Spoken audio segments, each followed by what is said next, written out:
Hello students, concentration terms के अंतर्गत आज मोलालिटी और पीपीएम के बारे में बताया जाएगा। सबसे पहले मोलालिटी को हम डिफाइन करेंगे कि मोलालिटी है क्या।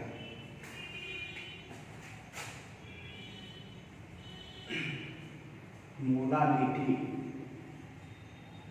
इसको स्मॉल एम के द्वारा डिनोट करते हैं।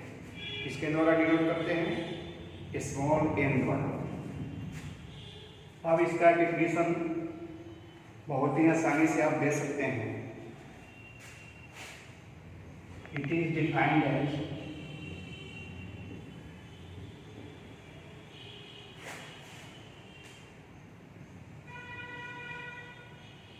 Number of moles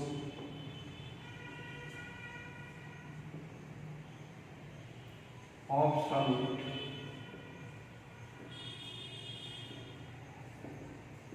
present in 1 kg, that is 1000 gram of a solvent। देखिए यहाँ ध्यान देना है, यहाँ सॉल्वेंट का प्रयोग होगा। सॉल्यूशन अगर कर देंगे तो बिल्कुल गलत होगा।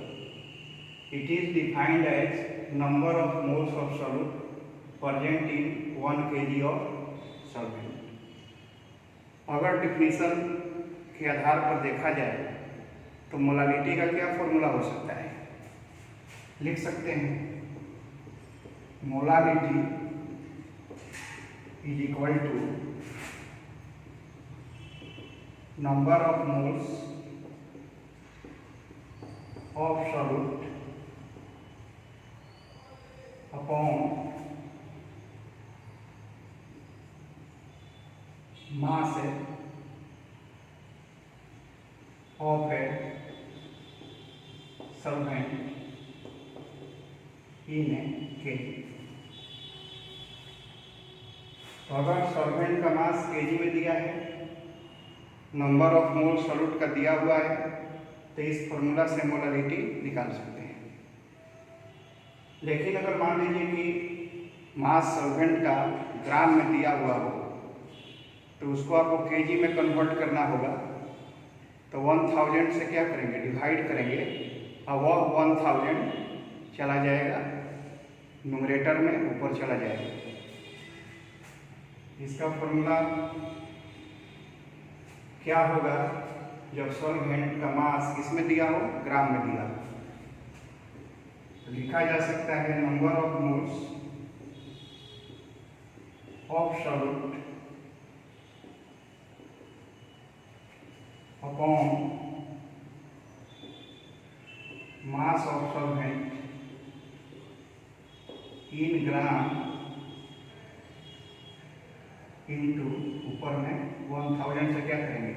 गुना करेंगे। तो आपको देख लेना है, दोनों में से किसी भी फॉर्मूला का प्रयोग करके आप मोलालिटी क्या कर सकते हैं? निकाल सकते हैं। अब इस पर आप देखें उदाहरण।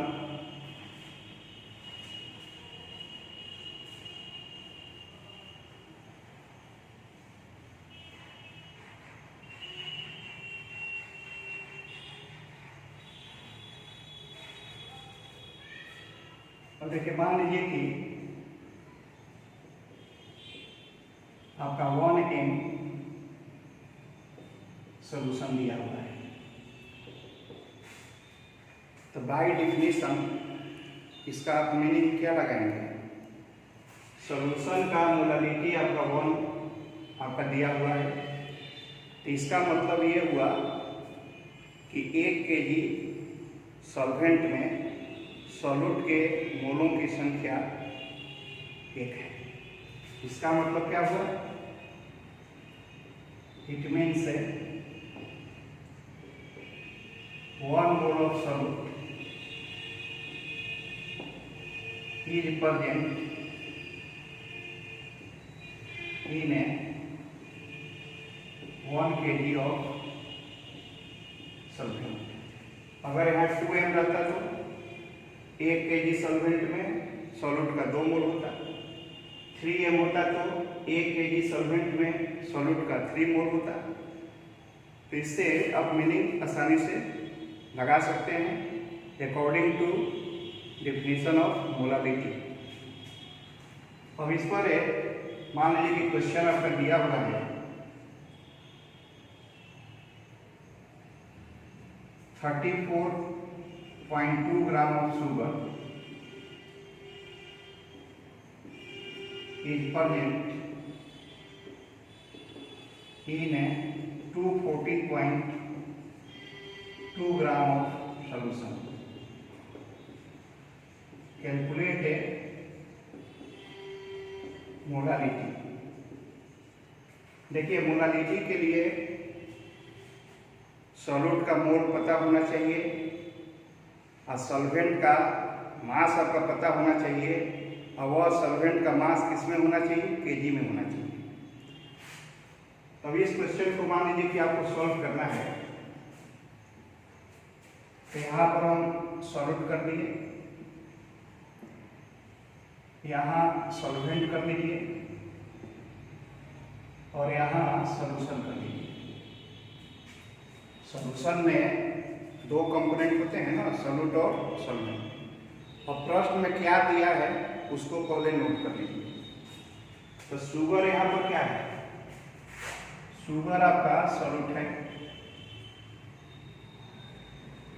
यहाँ आपका सॉल्वेंट के रूप में कुछ आपका नहीं दिया हुआ है, तो सॉल्वेंट के रूप में हम वाटर मानेंगे। जब कुछ न दिया हो तो उसको क्या मानेंगे, एक्वस सॉल्यूशन ही मान करके आगे बढ़ेंगे। तो सॉल्वेंट में कुछ नहीं दिया है तो समझ लें कि आपका वाटर है। तो अब देखें तो 34.2 ग्राम आपका सॉल्यूट है और 214.2 ग्राम आपका सॉल्यूशन है। लेकिन सॉल्यूशन के मास से आपको कोई लेना देना है नहीं, हर हालत में आपको सॉल्वेंट का मास क्या करना होगा, निकालना होगा।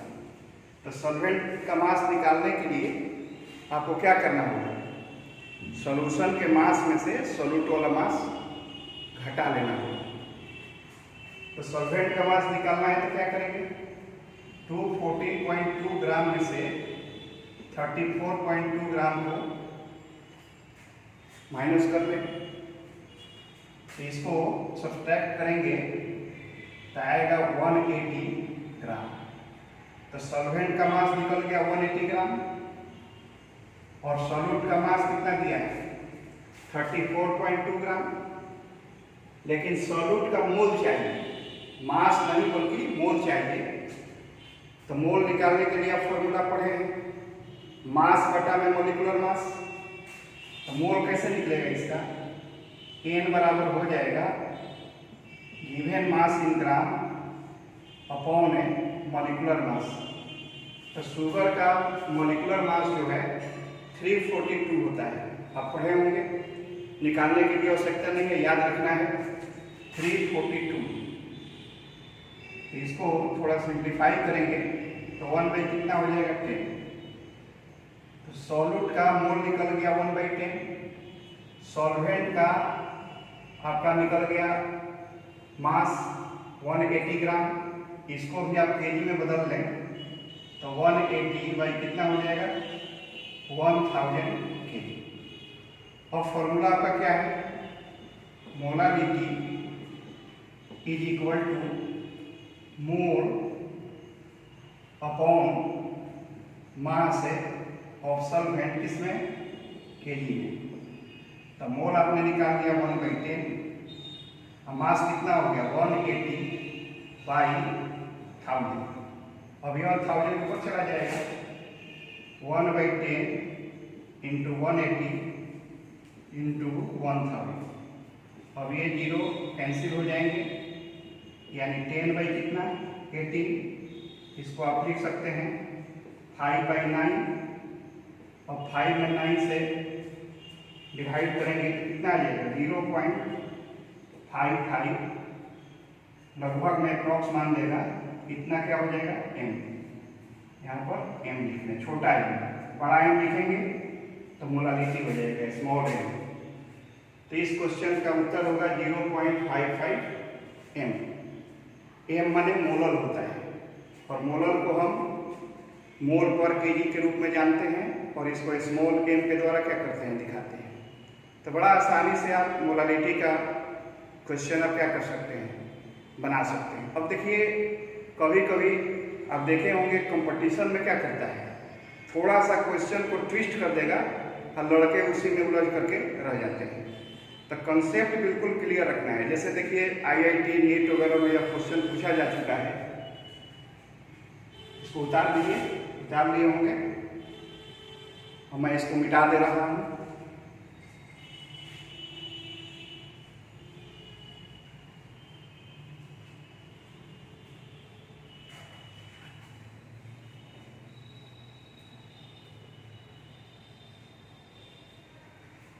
मान लीजिए क्वेश्चन IIT या नीट दोनों में यह पूछा जा चुका है, इस तरह का question.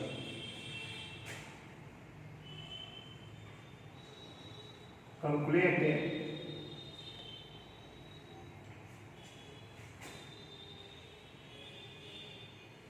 Mole fraction of solute in 1m aqueous solution.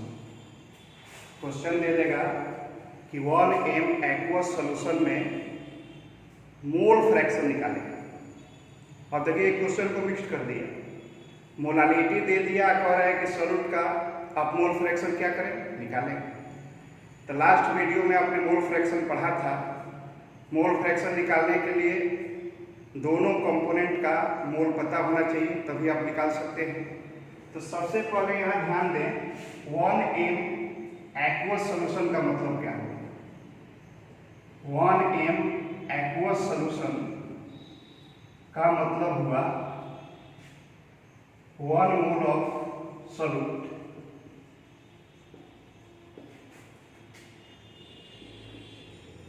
presented 1000 gram of solvent. चूंकि एक्वस सॉल्यूशन है तो सॉल्वेंट के रूप में यहाँ पर क्या होगा, वाटर होगा। तो देखिए सॉल्यूट का मोल आपका दिया हुआ है, सॉल्वेंट का मास दिया हुआ है, मोल नहीं दिया है। और जब तक सॉल्यूट या सॉल्वेंट का मोल नहीं पता होगा, मोल फ्रैक्शन नहीं निकलेगा, किसी भी कंपोनेंट का नहीं निकाल सकते हैं। तो सबसे पहला काम है कि इसका मोल हम निकाल लें। तो mole of water mass by molecular mass होता है। तो 1000 वाटर का मॉलिक्यूलर मास कितना है, 80। ये हो जाएगा 55.55। और मोल फ्रैक्शन ऑफ सॉल्यूट निकालना है। तो लास्ट वीडियो में मैंने बताया था कि जिस कंपोनेंट का निकालना हो उसके मोल में टोटल मोल से डिवाइड करते हैं। तो सॉल्यूट का मोल कितना है, 1, और टोटल मोल कितना हो जाएगा, 1 + 55.55। तो 1/56.55। अब इसको कैलकुलेट कर लेंगे या इसी पर छोड़ सकते हैं, इतना इसका क्या हो जाएगा, मोल फ्रैक्शन हो जाएगा। तो आप देखिए कॉन्सेप्ट क्लियर है तो क्वेश्चन बनाना आसान है। अब अगला टॉपिक हम डिस्कस करेंगे ppm के बारे में। ये उतार लिए होंगे, इसको मिटा देंगे।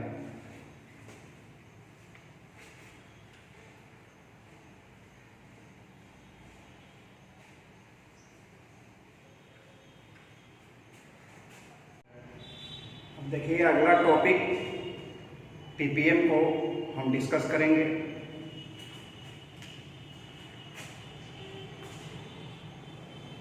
ppm, इसका अगर फुल फॉर्म देखें तो होता है पार्ट्स पर मिलियन।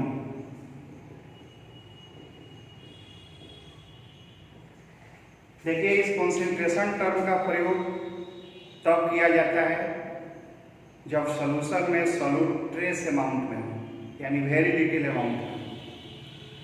यानी कि आप कह सकते हैं कि the concentration of very dilute solution is expressed in terms of ppm। अब यहाँ पर वेरी डाइल्यूट सॉल्यूशन एक टर्म आ रहा है, तो इसको समझ लें कि सॉल्यूट के अमाउंट के आधार पर सॉल्यूशन डाइल्यूट हो सकता है, कॉन्सेंट्रेटेड हो सकता है। तो जिस सॉल्यूशन में सॉल्यूट स्मॉल अमाउंट में होगा उसको हम डाइल्यूट सॉल्यूशन कहेंगे, और जिस सॉल्यूशन में सॉल्यूट लार्ज अमाउंट में होगा उसको हम कॉन्सेंट्रेटेड सॉल्यूशन कहेंगे। आप एक और सरल भाषा में समझें, पतला अगर सॉल्यूशन होगा तो वह डाइल्यूट कहलाएगा, और गाढ़ा अगर सॉल्यूशन है तो वह निश्चित रूप से क्या होगा, कॉन्सेंट्रेटेड होगा।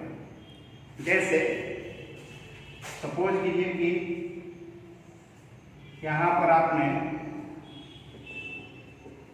100 ml वाटर लिया और इस बीकर में भी आपने 100 ml क्या लिया, वाटर। अब इसमें आप 2 ग्राम शुगर मिला दिए और इसमें आप सपोज कीजिए कि 50 ग्राम शुगर मिला दिए। तो बताइए कि यहाँ जो सॉल्यूशन बनेगा और यहाँ भी आपका जो सॉल्यूशन बनेगा, दोनों में कौन पतला होगा और कौन गाढ़ा होगा? तो स्वाभाविक है कि यह क्या होगा, पतला होगा, और यह क्या होगा, गाढ़ा होगा। तो हम कह सकते हैं कि यह सॉल्यूशन क्या है, डाइल्यूट है, और यह सॉल्यूशन क्या है, कॉन्सेंट्रेटेड है। तो आप समझ गए होंगे कि डाइल्यूट और कॉन्सेंट्रेटेड सॉल्यूशन किसको कहा जाता है। अगर मान लीजिए कि बहुत पतला है तो उसको वेरी डाइल्यूट कहेंगे। वेरी डाइल्यूट का मतलब है उसमें सॉल्यूट बहुत कम अमाउंट में है। तो आप को बिल्कुल क्लियर हो गया होगा कि डाइल्यूट सॉल्यूशन किसको कहेंगे, कॉन्सेंट्रेटेड सॉल्यूशन किसको कहेंगे। अब उसी में मोर कॉन्सेंट्रेटेड और मोर डाइल्यूट का प्रयोग कर सकते हैं। तो मेरे कहने का मतलब ये हुआ कि ppm का प्रयोग कब करते हैं, जब सॉल्यूशन में सॉल्यूट ट्रेस अमाउंट में हो, कम अमाउंट में हो, बहुत कम अमाउंट में हो, यानी कि वेरी डाइल्यूट सॉल्यूशन के कॉन्सेंट्रेशन को हम ppm में एक्सप्रेस करते हैं। खास करके जो आपका पॉल्यूशन है या आपका हार्डनेस ऑफ वाटर है उसको हम ppm में क्या करते हैं, एक्सप्रेस करते हैं। अब ppm को मान लीजिए कि डिफाइन करना है। सबसे पहले ppm बाई मास को हम डिफाइन कर लेते हैं।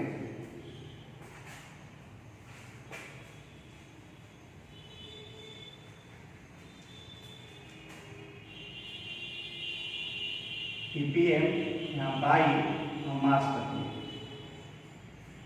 इसको आप लिख सकते हैं, it is defined as mass of solute in gram present in 10 के पावर 6 ग्राम ऑफ सॉल्यूशन। देखिए आपको सॉल्यूशन 10 के पावर 6 में ही रखना होगा, क्योंकि मिलियन का मीनिंग क्या होता है, 10 के पावर 6 होता है। मिलियन का जो वैल्यू है वो 10 के पावर 6 है। तो सॉल्यूशन 10 के पावर 6 में ही इस कॉन्सेंट्रेशन को आपको क्या करना होगा, निकालना होगा। तो इस डिफिनीशन के आधार पर आप फॉर्मूला के रूप में क्या लिख सकते हैं, ppm by mass is equal to mass of solute upon mass of solution into 10 के पावर 6। Similarly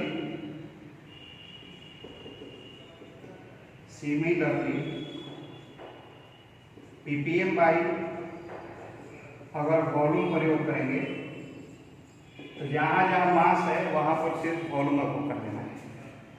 तो हो जाएगा आपका volume of solute upon volume of solution into 10⁶ और ppm बाई W/V अगर दिया हुआ है तो ऊपर मास रखना होगा, नीचे वॉल्यूम। तो हो जाएगा आपका मास of solute by volume of solution into 10⁶। ये फॉर्मूला बनेंगे और आसानी से सवाल भी आपका बनेगा। अब देखें example.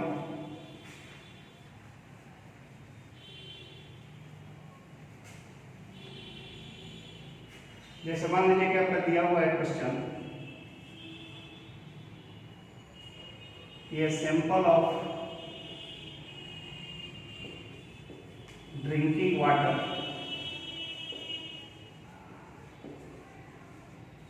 contains 10 ppm chloroform. Chloroform का फॉर्मूला होता है CH_CL3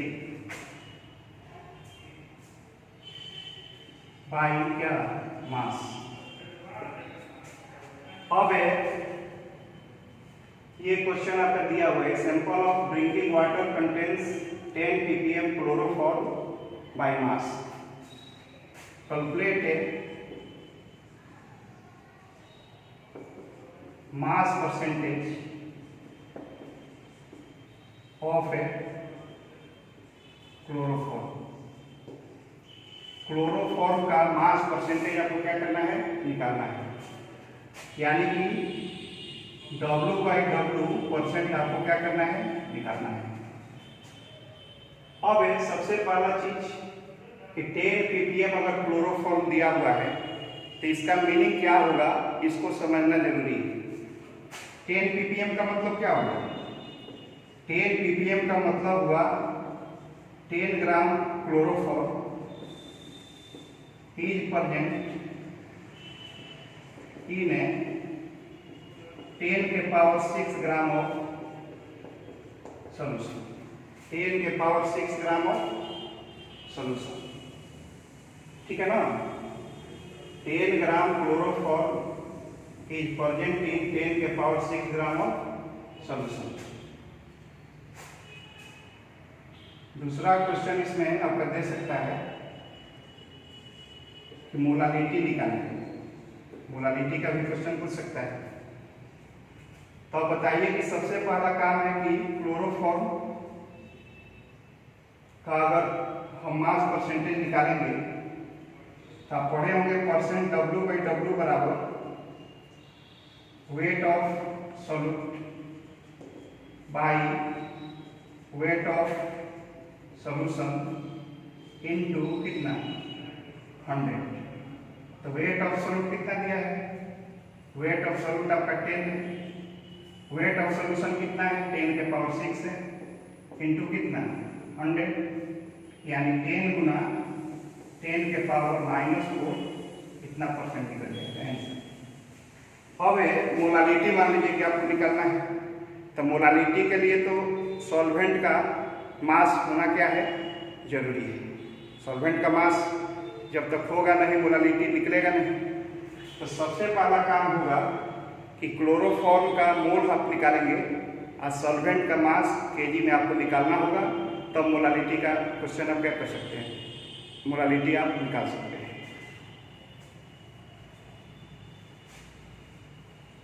क्लोरोफॉर्म का पहले मॉलिक्यूलर फॉर्मूला निकाल लें। कार्बन का 12, हाइड्रोजन का 1, 3 × 35.5, क्लोरीन का एटॉमिक वेट होता है 35.5। तो 12 + 1 5.6 यहाँ पर हो जाएगा। 5 के पहले आपको पॉइंट लगाना होगा ना, 6, और उसके बाद कितना हो जाएगा, माने 106.5। 5 में 3 से गुना करें 15 आएगा, 5 16 6 हासिल 1 9 1 10, तो 12 13 19 119.5 आएगा क्लोरोफॉर्म का मॉलिक्यूलर मास। और मोल निकाल लें, मोल ऑफ क्लोरोफॉर्म, तो क्लोरोफॉर्म का मोल आपका हो जाएगा गिवन मास इन ग्राम, तो ग्राम में मास इसका कितना है 10 अपॉन 119.5, ये आपका मोल निकल गया। अब आप क्या करेंगे, सॉल्वेंट का मास है आपको केजी में निकालना होगा, सॉल्वेंट का मास इसमें नहीं दिया हुआ है, तो देखिए सॉल्वेंट का मास कैसे निकालेंगे, सॉल्यूशन और सॉल्यूट से निकाल लेंगे। तो मास ऑफ सॉल्वेंट बराबर क्या फॉर्मूला होता है, मास of solution minus mass of solute. Mass of solution आपका 10 के पावर 6 है और मास ऑफ सॉल्यूट आपका 10 है, तो 10 के पावर 6 माइनस 10 को अप्रॉक्सीमेटली आप 10 के पावर 6 ही लिख सकते हैं। अगर आपके पॉकेट में 10 लाख रुपया हो, 10 के पावर 6 का मतलब क्या है, और 10 रुपया लॉसे कर दिए तो आप क्या करेंगे, अब घटा कर लिखेंगे कि लगभग मान लेंगे कि 10 के पावर कितना है 6 है, तो क्या हो जाएगा मोलालिटी इज इक्वल टू मोल बटा में मास ऑफ सॉल्वेंट किसमें केजी में, तो इसको आप केजी में आप कन्वर्ट करेंगे 10 के पावर 6 को, ये तो आपका ग्राम में आपका दिया हुआ है 10 के पावर 6 ग्राम, अब केजी में कन्वर्ट करना है तो 10 के पावर 6 में 1000 से डिवाइड करना है, तो कितना हो जाएगा 10 के पावर 3 केजी हो जाएगा। तो मोल आपका कितना निकल गया 10 बाई कितना 10 बाई 119.5, और मास कितना निकल गया 10 के पावर कितना 3, इसको सिंप्लीफाई करेंगे तो 10 बाई 119.5 इंटू 10 के पावर 3, और फर्दर इसको सिंप्लीफाई कर लीजिएगा, इतना एम आपका क्या हो जाएगा। तो इस तरह से पीपीएम अगर दिया हो, मास परसेंटेज निकालना हो, मोलालिटी निकालना हो, तो अगर मीनिंग पीपीएम का आप समझ रहे हैं तो ये सब कुछ निकालना क्या होगा, आसान होगा। अब अगला वीडियो में हम एक बहुत ही महत्वपूर्ण टॉपिक नॉर्मलिटी पढ़ाएंगे, इंतजार कीजिए वीडियो का। धन्यवाद।